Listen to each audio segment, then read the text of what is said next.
Hello and welcome to Nerdarchy. For nerds, by nerds. I'm Nerdarchy's Dave, and today I'm hanging out with Carlos Rivera. How are you doing today? I started totally hit the button a little too soon on you. How you doing, buddy? I'm doing good, man. I'm doing good, Dave. Thank you for having me. Thanks for coming on. So if you could be so kind to kind of just introduce yourself and tell people a little bit about what you do. All right. I'm Carlos Rivera. I do the YouTube channel Volcanic Knight. I'm new to YouTubing because my primary job is working at a hospital where I do IT security there. So, finding the work-life balance is very interesting, but what is a challenge more than willing to accept, especially because the YouTube channel I have spawned from the pandemic. I feel like that's a total mood. Like so many things have kind of happened because of that. Absolutely, man. Like for example, I'm having a great time making D&D content, writing stuff down, planning stuff for like all of for a year, just to realize I really want to tell somebody what I'm doing. And the only people that I had to tell was Pratima, which I know she didn't care too much about what I had to say, Yeah. and my friends who are also my players, which I don't want to tell them anything about either. So YouTube. YouTube it is. It's like nobody cares, so let me find strangers on the internet to inflict this upon. Completely, man. I mean, well, the videos I make is also the ones that I wish my players would see. Wink, wink, nudge, nudge. Yeah. You're like, Uh, I'm not directing this at you, my players, but here, you should watch this for sure. I totally get that. It's funny too. So I know we know each other in IRL, and you're in one of our D&D groups, and we play a monthly game with you and your SO. So I didn't know you started creating content. Like I think I found it by accident, and I was like, "Hey, I found your video," um, and or maybe you asked me a question and you'd been doing it for a while. I don't remember, but you snuck it in, and I was like, "Hey, why did you tell me? You would tell me about it. Like we could have you on the live chat, and we could help push it out there for you, and because you're a friend of ours, and also you're starting to make some cool content." Thank you, thank you. Well, I mean, like, you know how it is sometimes. Like, I don't want to be that guy. You get what I mean? Like, riding on the coattails of his friends. So, thank you for pushing out the stuff, but at the same exact time, I think trial and error is the best way. Bootstraps are the biggest myth and lie they tell us in America. Every time you hear all these great stories, right? And then you find out, oh no, their uncle gave them 50 grand to start, or yeah, like you find out all this stuff, and it's like it's all BS, right? Everyone needs help at some point, and the people that are most successful have usually gotten it. Um, you know, even there's one entrepreneur who started a clothing line, and his mom, he didn't have the money to fulfill the orders, and his mom took out a second mortgage on their family house, right? Like, which was super Wow. risky, but it worked. But still, again, it's not like that person just did it, right? Someone helped them. So like I said, big bootstraps, biggest lie and myth in America. Well, yeah, but I'm also a proponent of the most you learn from is from your own failures. Yeah. Like But everything that I learned is well, that's based off true. something. There's two places someone can learn from. You can learn from experience or wisdom, right? And experience is, like you said, your own failures, going through it, learning it. But you can also learn from wisdom, which is from other people going through it and experiencing failure and things like that. Thus our YouTube channels. I mean, hey, we can learn, we know something. Yeah. Hear us what we have to say. So, Rivers RPG channel wants to know, how long have you been playing D&D, and what edition did you start with? Show us your nerd cred, Carlos. All right, all right, all right. So don't burn me, what internet. what is But D&D? I don't know. I actually know the story by heart. It's my favorite. My first edition was fourth edition. Oof. And I was a We dragonborn warlord. we don't addition shame here, man. It's all good. Okay. But yeah, I was a dragonborn warlord. It was back in college. I'm having a great time. Like, yeah, I'm gonna play D&D. Finally, someone invited me to play. Um, Next thing you know, I spent the first half of the opening on my back dying because Yeah. well, that's how I learned a lot about dungeon mastering because what happened was I went into the center of town and the town gates blew up. And I'm just sitting there like, dude, why did you let that happen, man? I wasn't really having fun. And then he confident flipped over in the book and said, you see, it says here this part blows up. And I'm like, couldn't you move that down a few Were you squares standing open? next to the explosion? I was in the heart, the eye of this explosion, sir. Yeah. Mm, Yeah. This I that like that's bad, but it's not as bad as like starting in third edition. Because like starting in third edition usually inevitably meant like someone new showing up, and we'd start playing and be like, "Here's a stack of books. Go off in the corner and make your character." And then two mm, hours later, they would merge with their character and like be able to play maybe. And then maybe like the GM might take an hour or two to get your character into the game. So it's like you show up and you didn't even really play. oh my god. I mean, like, I've had situations where a new player would show up and they're like, "Hey, how are you gonna work me through the story? You're in the next room." That's what Yeah. happened, or something along the lines of just retcons. You just getting the new player into the game ASAP is the best thing you can do. Also, not making character creation a big pain in the behind because Yeah, that just wasn't going to be a thing pre fourth edition. With four, it got a lot easier. I mean, I guess in AD&D it was pretty easy too because there was a lot less going on, less choices to make, so it was a lot easier. But then again, your characters were going to die quicker anyway, so it kind of worked out. So, do you usually play as a player or as a GM? 98% of my D&Ding has been as a GM. And is Um, that because of happenstance or preference? Happenstance. I've been trying to encourage a lot of my friends to kind of get into dungeon mastering because or game mastering because it's fun, frankly. I don't know how to explain. Yeah, it's a lot of work, it's a lot of bookkeeping and stuff, but it's fun. It really is fun. Just throwing something in front of your players and say, like, I wonder how you guys get out of this.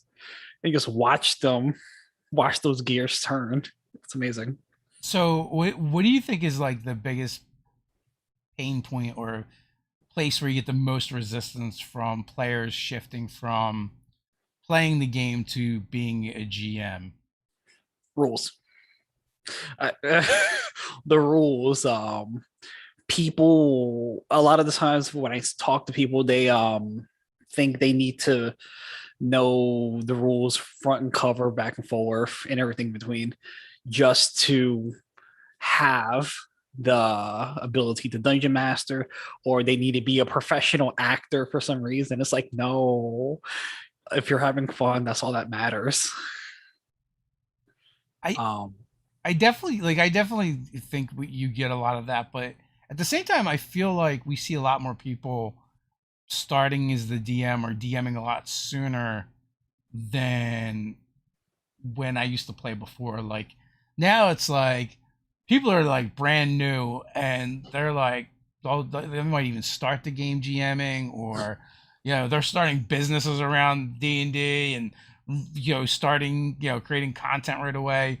Where like before, it felt like there was this like litmus test that you had to go through, and even like the way I kind of was joking with you about proving your nerd cred, like we Basically, felt like we had to like cross a certain check threshold. the nerd scale. Like, how far are Yeah. you? Which is actually funny you bring that up because, like, I don't know where this came from because you met me in real life. For some reason, people see me as the cool nerd Oh because I yeah. do a lot of things that are Don't worry, I don't think you're nerdy. cool. Thank you. I do a lot of things that are nerdy, but at the same exact time, I'm also doing things that may be considered cool or whatever. And I'm all like, nah, they're just fun. Yeah, yeah. But yeah, man, like even when it comes to dungeon mastering, I know that it's the first time I've ever dungeon mastered, ever. It wasn't even a real D&D system. I had a bunch of people because I knew they didn't care. They were all from my dance club that I was running, and I know they didn't care about rules, statistics, whatever. Also, it was here, roll this dice. Were you in Let a me know dance what. gang? Yeah, I taught dancing. I taught dancing. No, no, I'm thinking like old school '80s break dancers, where you know, like they would like have dance offs, and they're like gangs. That's much different. um, I did breakdancing back in the day when I was a wee young lad, Mhm. before my I feel bones like that started to was I pop. feel like that was before your time, man. Oh man, well, I had fun doing it. But when my knees started popping when I bent down, I'm like, this is it. Yeah, yeah. Um, most of my I mean, dancing did experience, you ever own a pair of parachute pants? no, See, yeah, it was before absolutely your not. time. Yeah, it was mostly Latin dancing I taught, and a lot of my students from there actually they migrated in college something called Zombie Club, and they were all into it. They're like, this is cool because Walking Dead was hot at the time. What is Zombie Club? It was a club we had over at our college, and it was a club that was all about zombies and learning about zombies. And we were running out of things to do, and I kind of just tossed my hat in there and I said, I can maybe run a D&D zombie survival game.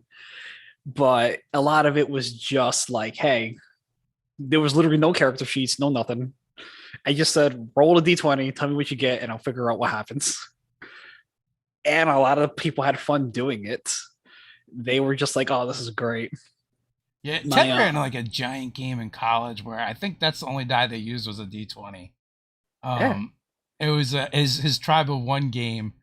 Like there was a Dark Sun series called Tribe of One, and there was this character with all these like splinter personalities, and all the different personalities had different like abilities and powers. So you know, like anyone could pop into his game, and if they were new, they would just show up as a new personality, and like you know, they would have to like if someone wanted to be on the surface, they would have to like wrest control from whoever was actively in control, and everything was just a D20, I think. That's interesting. I can see a lot of things like, I want to play now. No, you have. I can Yeah, see that happening a lot. and I think like maybe like the circumstances, depending on like what your personality's thing was, might also you know bring your personality to the fore as well. So you know, it was a good book series, and you know, and Ted turned it into a pretty successful campaign. I think it was like at college, and it was I think he ran it in the commuter lounge, and then like a bunch of people would just show up to start watching, and then people would just like slowly insert themselves into the game, and it just got bigger and bigger. Well, that's the thing, man. I mean, sometimes bystanders can become players because they see how much fun everybody's having, and they just like, yeah, I want part of this. Like, why are they laughing so boisterously? Because something funny just happened and you lost context because you're not playing. Maybe you should play. What are the aspects of the game that appeal to you the most? Um, as a player, as a DM. Wherever you want to start. All right, well, as a DM, the part that really I enjoy the most is see having my players be like, yeah, we did that. So I kind of mess with them a lot. Mm.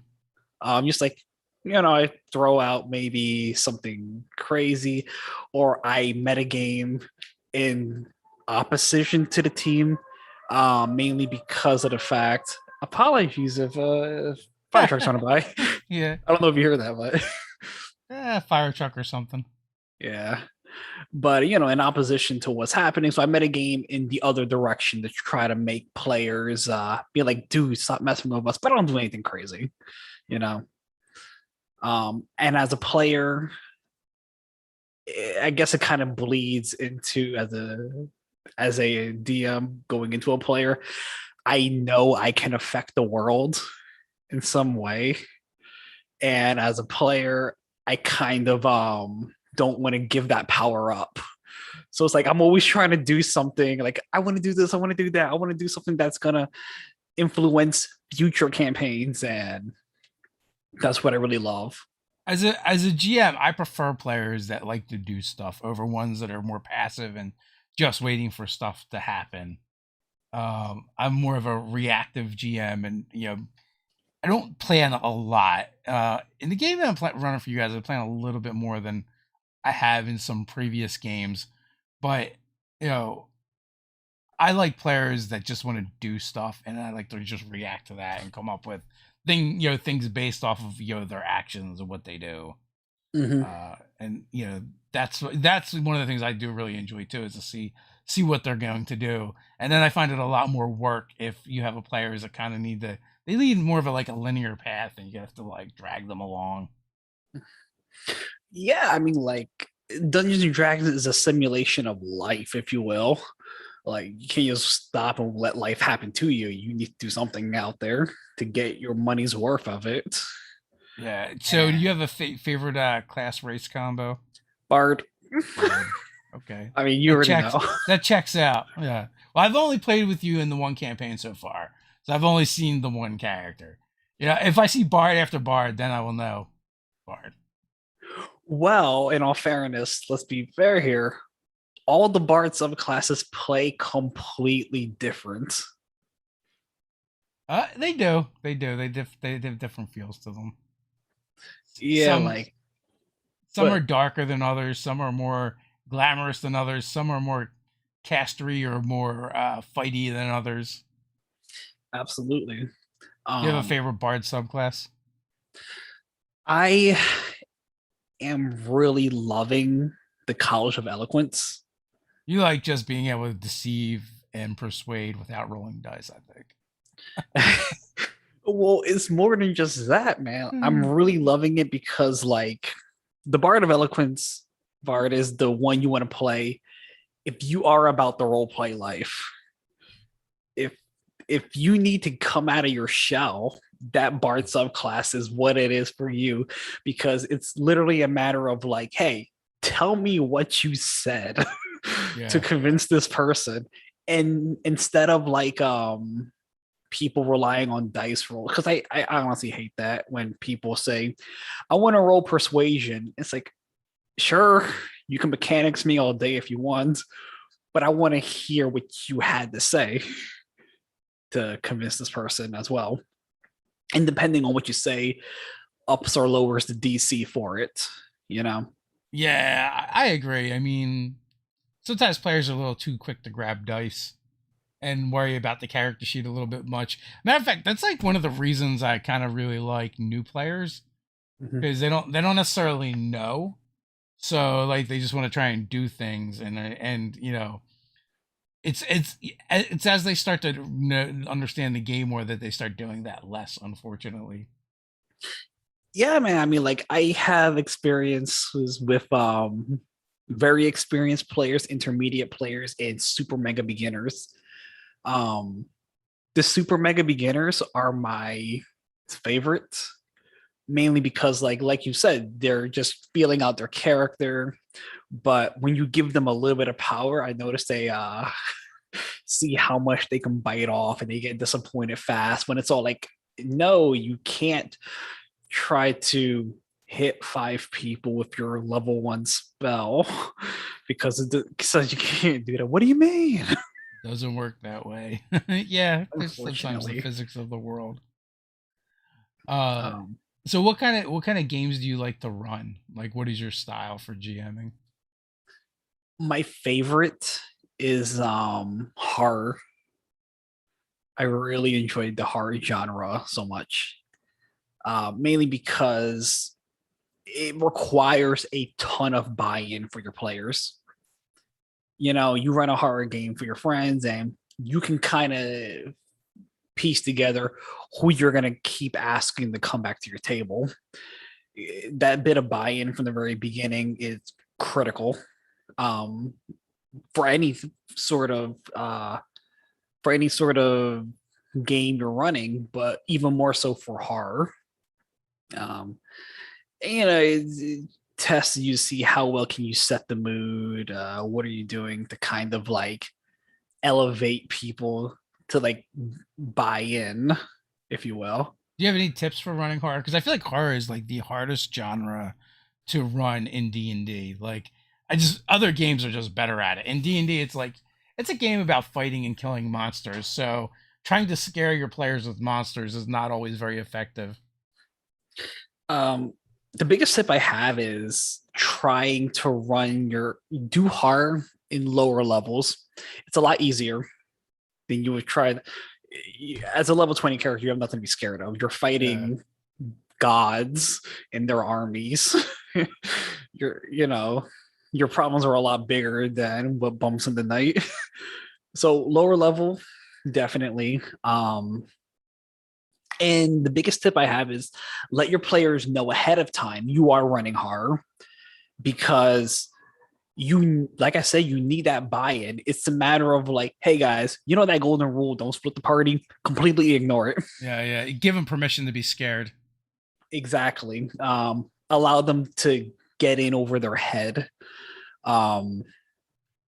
You really need that's it. It's a lot of cooperation from your players, mainly so than any other genre.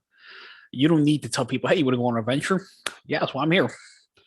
You ask people, you want to be scared? Ooh, let me think about that one. Yeah.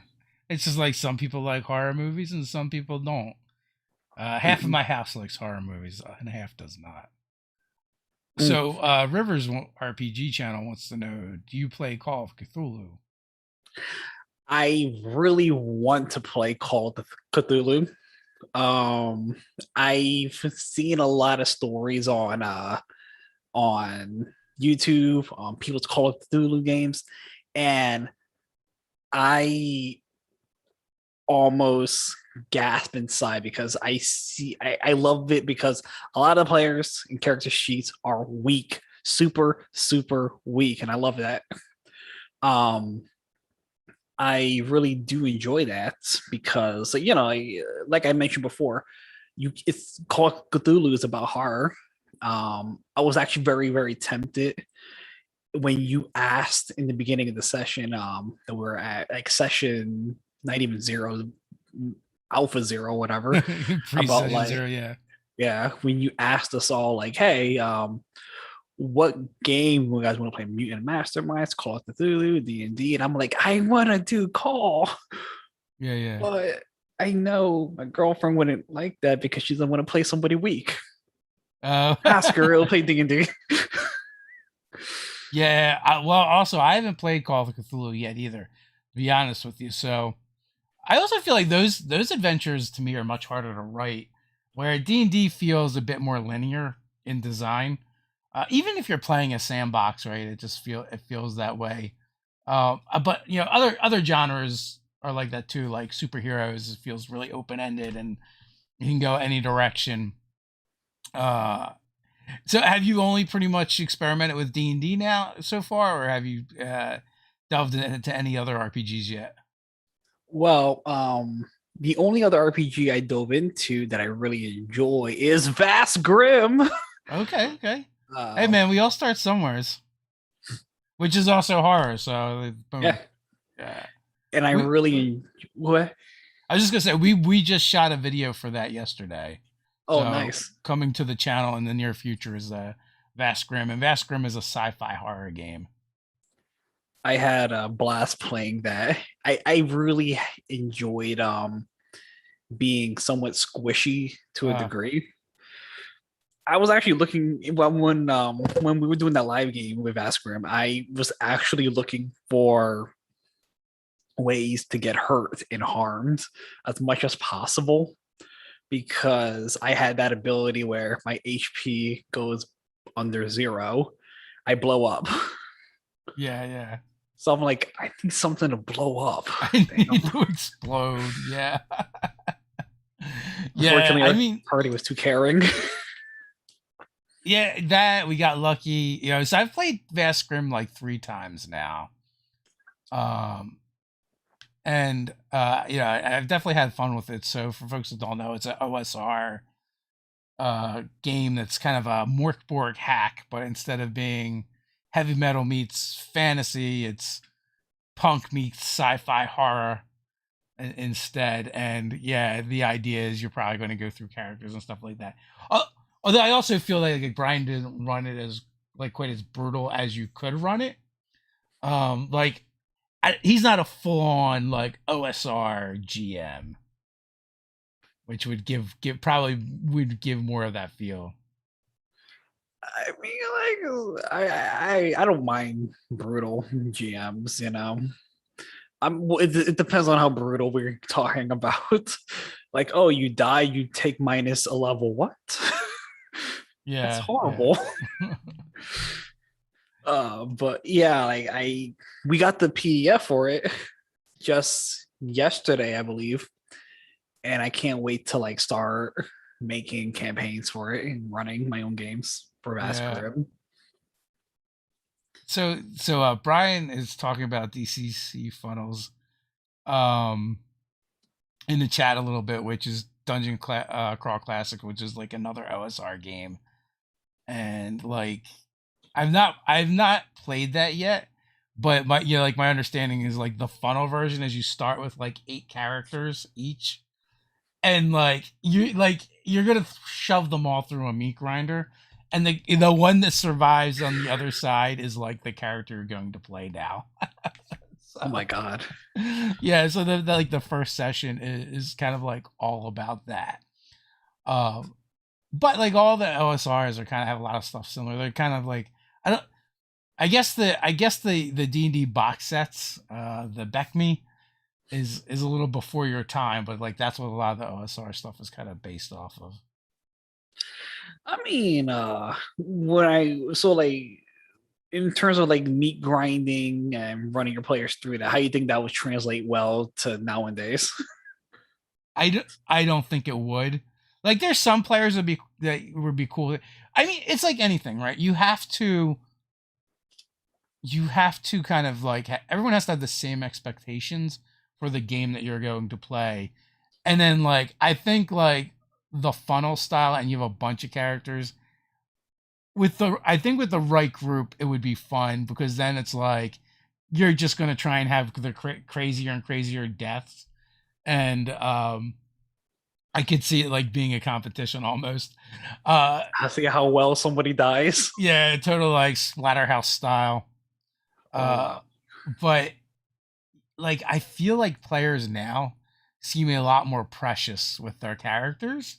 Yes. And it's because also the game is much more narrative and story driven, and they're like, oh, you can't have a character in death unless it has meaning in the story. But again, at the same time, I'm like, you know what? People die in real life all the time with no reason or no meaning. And so I'm kind of like, there's no reason why games shouldn't do the same. I feel it's up to the rest of the players to give that death meaning after the fact, as part of the ongoing narrative. Absolutely, man. Even coming back to our campaign, I killed your wife accidentally, and I didn't mean to. So yes, it just happened. It was like, uh-oh. that was our first character death. So it's my favorite one. It was good. It was good. I mean, how are you supposed to know? So, which Carlos is referring to, his bard in that game cast polymorph to turn into a T-Rex.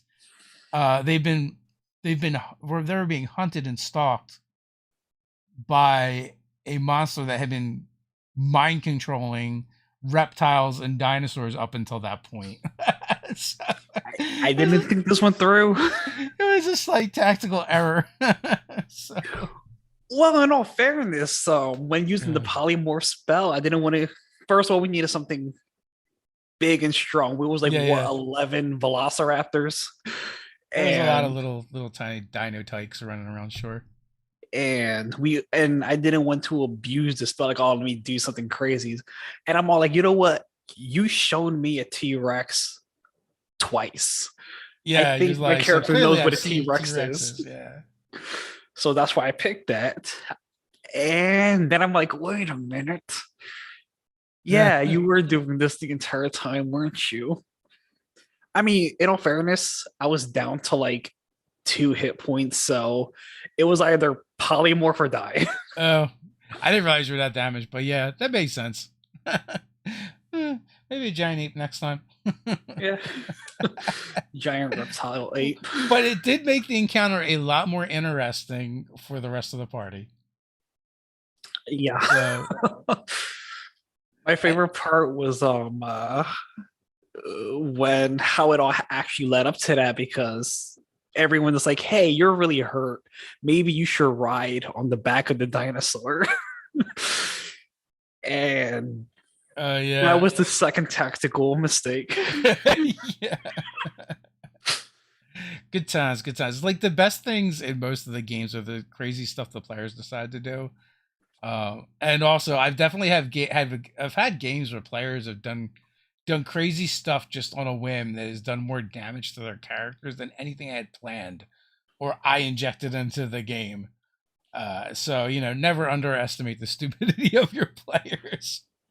So that brings up another thing that has happened when I was DMing before. It was Uh, actually a nerdarchy thing. I believe his father's Christmas one shot thing or something like that. oh yeah, yeah.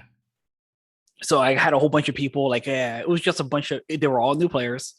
And I took them like, okay, you guys are on caravan, you're taking a wagon and stuff. Next thing you know, they get attacked by goblins. And now it's like, okay, your Yeo Uber is dead. How are you guys going to figure out this situation? And they had the bright idea, we can't just leave this dead guy here. Let's put him on top of the wagon. And I'm like, what? Yeah, let's strap him up top. And like, why not just put him inside? Maybe he's like, well, I don't want him walking around. I'm like, okay. So as soon as they ride into town with this poor dead man strapped to the hood of the wagon, like fresh bear kill, everyone freaks out because they just got recently attacked, and I'm like, and they think, oh, these are the people, and they came back to finish the job. But that was fun. That was, yeah, it's very memorable for me. Yeah. So you said you got started in college and you'd even like kind of like indoctrinated some of your like dance club people into playing D&D. Were you like into theater and stuff as like in high school and as a kid? Oh man, I had a small interest in it, but Uh not like oh yeah, let's do some theater, because I don't know, it just, I'm not gonna lie, it didn't spark too much joy for me. Actually, how I got into dancing was very accidental. I went to a high school called Nueva Esperanza, which means New Hope in Spanish. And I said to myself, okay, I want to do gym class because I like physical activity. And uh, that's the type of person I am. And then they said, listen, dude, you already took gym. The closest we can get you is dance. And I'm like, okay. And I just liked it. oh man, cool. Nothing wrong with that. So um what what is your favorite style of like how much time do you put into prepping when you GM? It's a good thing the camera's facing this way, Yeah. because if you actually shift it a little further out, I have a whole where my couch is and table is laid out with D&D stuff, because I'm always finding something to prep, kind of like I just really enjoy that aspect as well, which is funny. Maybe I'm a little bit OCD or something, but I do enjoy that aspect a lot because I feel like the more prepared you are as a dungeon master, the easier it is to answer your players' BS. That is definitely fair enough. I feel like with that stuff though, it's like as you gain more experience, you kind of start learning the things to prep. And generally, it's not like the things for the session. Like that's not like I don't find that that stuff is usually as useful like building encounters Yeah. and that kind of stuff.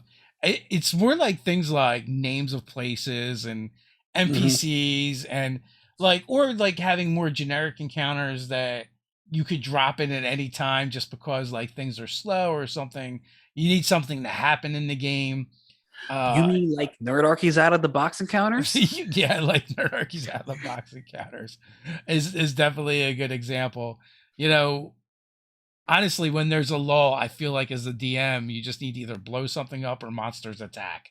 Right? If the Absolutely. players aren't doing anything, then it's time to make something happen. Or just something exciting needs to happen, right? And in order to get things going, in any particular direction, and then from there you can springboard. So I feel like random charts with encounters and stuff like that are nice to have. And it like they don't have to be in combat encounters. It could be in a town, like a street urchin grabs your pouch and makes a break for it, and next thing you know you're on a rooftop chase through the streets of the through the streets and over the streets of a city. And from there, depending on what your players are like, are your players the players that are just going to put an arrow in his back and kill them and then take their pouch back, or they're going to try and reform them, or they're going to turn him into an apprentice? Ooh. As it turn out, they're going to interrogate him and find out that he's actually working for the city's beggar king. So Yeah, I mean, that's exactly it, man. Like, I'm a proponent of like, let something happen, figure it out later while it's happening. yeah, I mean, But I feel like the best moments always come from that. So like kind of like knowing your world that the players are interacting with is far more useful to me than necessarily the adventure they're going to go on tonight. absolutely. Like I might like have an I usually have like a encounter planned, and like depending on what happens, they may or may not do that encounter. It might be a fight, it might not be a fight. Like I'm always open to whatever you guys want to try. Uh, I think coming back, I mean, like, even coming back to that, I think my favorite part to that point was, and again, College of Eloquence Bard just walked inside your dungeon and you gave us the grand tour Yeah, yeah, of everything. yeah. Oh yeah, I had actually that was one of the few times it actually like mapped out a whole dungeon I'm for you sorry. guys that you guys had to go through. It was like a Cobalt Warren that these dark elves were using as kind of like a base of operation, and then you guys managed to bargain with the kobolds and convince them that you were on their side and you were working with the dark elves as well. And I That was fun for me. It's like, oh, okay. After doing my number crunching, I have an 18 deception. What do you get? and then Ted got his kobold apprentice, not as a Nog. artificer, Oh who did not yeah. who did not survive very long. Rip Nog. If we can get Yeah. a Rip Nog in chat. Yeah, he's like, and it was so funny because like the party was so upset, except for like Ted because he was playing a lizard folk, and lizard folk, he's like, nah, lizard folk don't care about that. He was I live, burned now so he's many not. spell slots to keep that guy alive. Oh, I think he got hit with so much damage, he was just like instantly gooed. Oh my god, I know. Had he survived for just at least one session, though, we would have got him some more hit points on a level, maybe. Oh my god, he absolutely deserved it. R.I.P. Nog. Yeah, but yeah, that's a good example of like most of my prep going to waste, and that's how Yeah. that reminds me how I became a improv GM, writing pages and pages of material only to not use any of it. I know, yeah. I mean, that's the thing, man. Like, and that's the thing. It's like it's a matter of like you could prepare every grain of dirt in your world if you want, or you can go with an outline and pray to whatever god you believe in because like look, Yeah. it's not going the way you think it's going to go. I swear to god it will not. I like so like I used to write like paragraphs and paragraphs, and then from there, I started doing like these flow charts. I do still like kind of like the flow chart where it's just like just certain like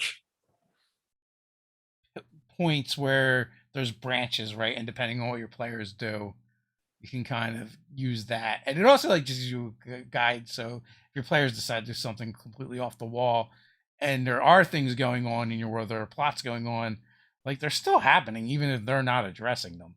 So they might run up against them later. Well, yeah, man. I mean, even a couple weeks ago, I was doing a one shot called the Great Walnut Heist. We were all playing Squirrel Folk. Yeah. And they had to get 1,000 walnuts. And my prep notes for that were very minimalistic. It was a matter of like, okay, here's the setup. The setup in the very beginning, especially for one shots, is important. And then for the middle piece of the actual heist, I'm like, my notes were, may God help us all. That's literally all I wrote down. Brian wants to know, I'm still going to write feverishly before every session, but what should I write that I can actually use? Writing feverishly is not a bad idea because it's better to get your thoughts out of your head and on something that you can actually see. And what you want to do after that, because you can't stop a writer from being a writer, of course, it's just not going to happen. But what you really want to do is pull elements that you think your characters, your players will find really cool and kind of outline yourself that way. You don't want to railroad anyone into anything, but if your cool parts involve that part of the campaign, definitely you want to circle around there. You just kind of need a satisfying outline of beginning, middle, and end. What are your thoughts on that? So, we have a playlist that we had done. We did several videos, kind of what to work on. And like a lot of it is like creating possibly like interesting locations, objects, items, NPCs, like having like an assortment of random things in your toolbox that you can pull out that you can use at any time, right? Like absolutely. And it's not like it's not just like this specific encounter. Like having maybe several encounters that are kind of generic that you can kind of tailor to whatever is going on in your right there in that instance to drop in is useful. Having a list of NPCs, having a list of places and locations that you can interesting sites in your world that the players might ask about. So really, like, it comes down to like kind of world building, but in a very specific way, right? Building the tools that you need to get your story out there, essentially. Like you don't want to work on what's on another continent. Like the best advice that I ever read was like to kind of like start small and then work your way out from there. So you want to work on things that's going to be relevant to whatever your players are going to be doing. So if you have a base of operation that they're already operating, anything you work on in like that area, that town, that fort, that That castle, neighborhood. that neighborhood, whatever it is, like that's stuff that's going to probably be reoccurring and come up over and over again. So you're not going to waste your time on that, Hmm. right? And it becomes super useful because you can just go back to it. I'm gonna drop in the chat the playlist that we did on like things to work on, and also you want to work on things that are also going to lead to more adventures as well. Hmm. Absolutely, man. Because players, or rather, the players I like, they're really good at investigating. Like, wait a minute, why did that just happen? Yeah. And they start tugging on strings Like until. generally like my way that I run games is a lot of times I'll just throw out like a bunch of plot hooks and see what people gravitate towards and grab on. If you have a good session zero, you don't need to do that nearly as much because a good session zero really will tie a group together and oftentimes give them purpose. Mhm. Absolutely. And that's the thing. Like I really when I have more time, I would love to run like a full blown campaign, but I'm only relegated to one shots where things are self Mm, contained. But when it comes to running like a whole campaign, I ran like one time a West March and I loved it. Everyone was just like, "Hey, where do you want to go? That direction? Okay, we'll figure out what is there together." And that's the thing, like, it's good just to get your players' input because instead of building something that your players may not want to do, you're more or less guaranteed, oh, you want to go towards this mountain because you want to get gold. Sure, we can figure out why you're getting there. yeah. Also, too, like looking at your party composition as well is super helpful. Like, do you have characters of faith in the group? Well, if so, then religions might be important to them. It might be something Absolutely. that's comes up. So you might want to flesh out some of the religions in the area. Do you have a rogue in the group? Well, or characters with a criminal background in the group? Well, then you might want to figure out the criminal elements in the area that they're in because that might be something of use. And also, especially if you have a rogue in the group, you might just want to sprinkle thieves' cant throughout, the location for them to find and see. And it kind of like rewards them for that choice that they made in character. uh if you have druids and rangers in the group, right, like you could think about, well, what are they going to care about? Are they kind of environmentalists? And if the local wildlife or nature is kind of being despoiled, you could throw that in there just as a throwaway thing. Like you don't even have to really develop it unless they really show like they're interested in it. And you know what? Now that you brought up these cats, in preparation, I actually have a Word document that I have listed down with a whole bunch of phrases and stuff. In case I ever have a player that wants to do thieves can't, and really enjoying that, man. Like just making up these Word documents. It's like what my Yeah. favorite is. Looks like nasty weather, and it means something. And if the player rolls, if he knows the code, he may say, "Yes, it looks like it may even rain." Yeah, Uh, yeah. yeah, I love that, man. Like just building those things. It's not useful, but it's definitely something that if it comes up, I'm ready for. It's, yeah, I mean it adds flavor to the world. So Nicholas brings up a good point too, is like not like maybe doing like a ton of deep history, and Yes, I think like you need to think in terms of what's going on right now that the players would care about, right? So absolutely, man. when you're creating that stuff, like what are the things that you've experienced in your games? What are the things that players always ask when they first get to town? Is there a blacksmith? Is there a tavern? Right? So just having several taverns for them to pick from can be super useful.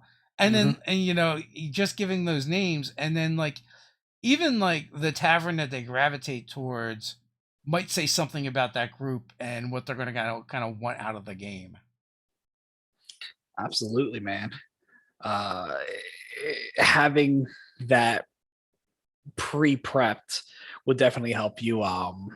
Just getting that out there and keeping the ball rolling. I've been in situations before where like I thought I could just wing it, Yeah. and I'm like, "Ooh, I was kind of wrong." But I think the other part of being a good DM is having the best poker face you could possibly have, so people don't know you messed up. But If your players have fun, did you really mess up? exactly. That's all that really matters. So Nicholas says, let's face it, even though writing all kinds of useless stuff is every dungeon master's favorite thing, it's fun. And that's also true. Like, Yes, if world building for world building's sake, there's nothing wrong with it if you enjoy it. Just like it's a great if thing. you're an over prepper and you like to write a ton of material for your adventures, there's nothing wrong with that. Like whenever someone asks me like how much prep should I do for adventure? I know some people will be like, well, for every hour you plan on running, you should be prepping too, or whatever. I feel like the perfect amount of time to prep is whatever you feel like leaves you prepared for the evening session, right? To get you through and have fun with it. And also, Mhm. but if you are a GM that wants to write like tons and tons of information about the adventure they're going on tonight, my advice is be willing to throw it in the trash if they don't want to do that. Don't try and Yes. force them through your adventure. I mean, and the thing is, like, you can do all the prep work to the cows come home, but the thing is, like, you might have prepared accidentally 10 days worth of material, but even if doing so, I don't know what it is. It's probably maybe for your first session, you're always going to think, oh, I didn't prepare enough. What did he do this? What did he do that? And then your brain starts going off tangents, trying to, and that could lead to some paralysis. And I guess the one thing I can definitely say is just to realize that your players don't want you to fail. They're on your side. At least most of the times they are. They should be. um, but just knowing that your players have your back, and you just kind of want to move them gently in the direction that you're trying to get them to. Um, don't want to push anybody, but definitely want to lead them on to whatever it is you have planned.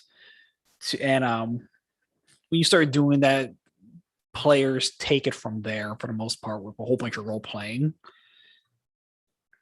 which I really do enjoy a lot of the times because it's like, oh, you guys are D&Ding good stuff. And yeah, that's it, right? Like, and also like you might be able to repurpose some of that stuff you worked on anyway later, Mhm. and just keep that in mind, and maybe you can take that information that you've used, and if you can do a couple things with it. One, you could gut it, right, dissect it for like encounters and stuff, and sprinkle them throughout the night. Or two, you can sprinkle information from that stuff to maybe lead them back in that direction. You just don't want to be super heavy handed about it. Yeah. I think Nicholas, no, my players want me dead. Maybe. absolutely. Well, I mean, like the good part of being the dungeon master is you are so powerful you don't even have stats.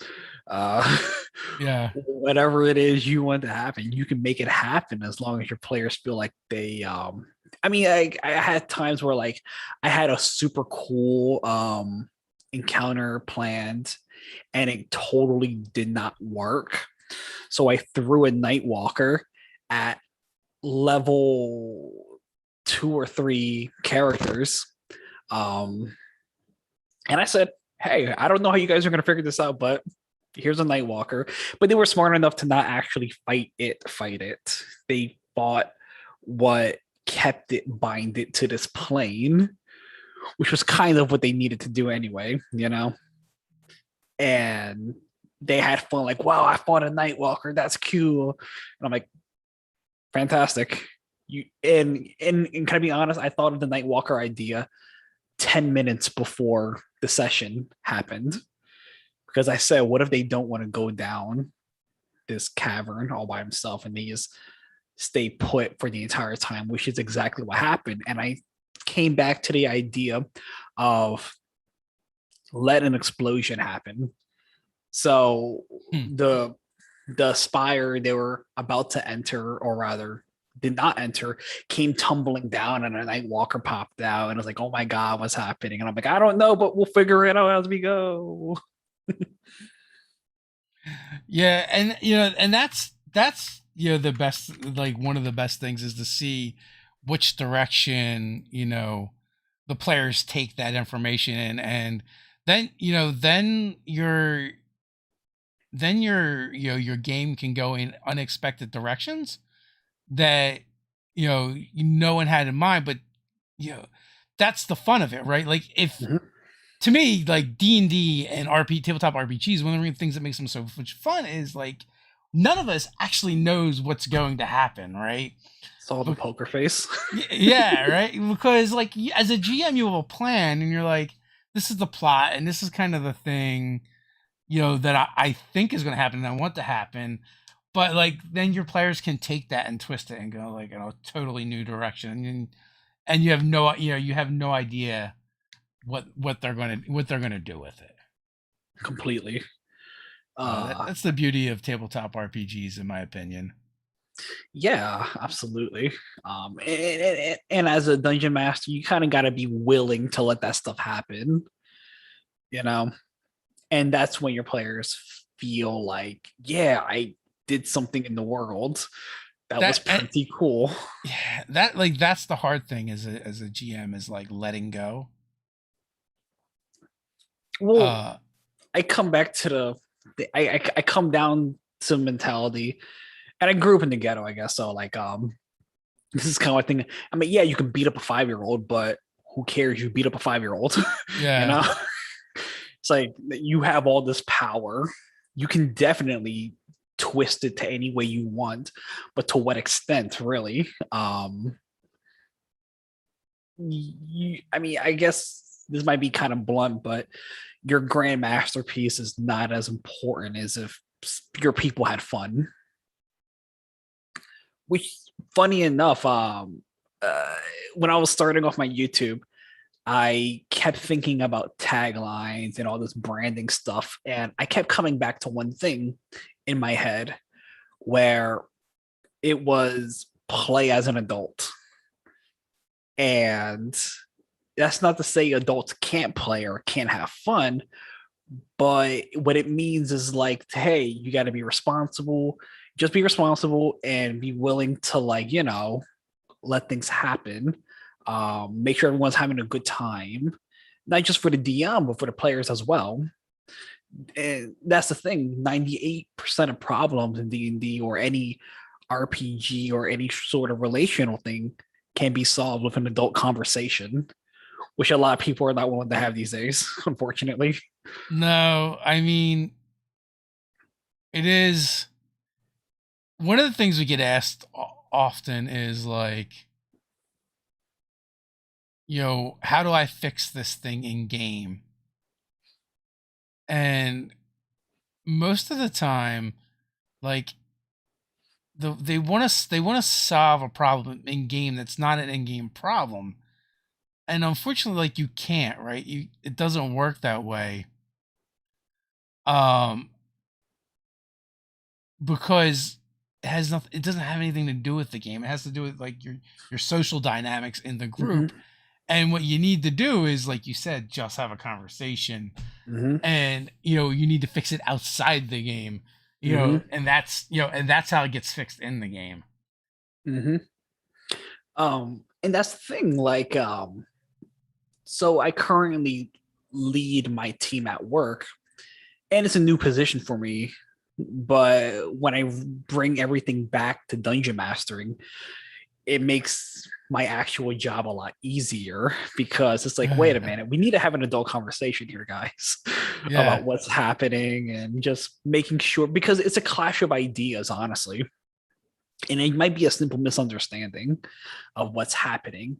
Maybe one of your players don't know they're being quote unquote annoying or quote unquote hogging the spotlight, but just reminding everybody, hey, yo, we're here to have a good time, and we want you to have a good time, but I also want to have a good time, and this will allow me to have a good time. And then from there, 99.9% of the time, the person's like, oh, I'm sorry, let me fix this, and that should solve problems. But you'll definitely know if it happens or not, because you'll probably end up kicking that player out if well, yeah, like that's also something that happens as well. But you have to go through the steps before you get there and see, of course, if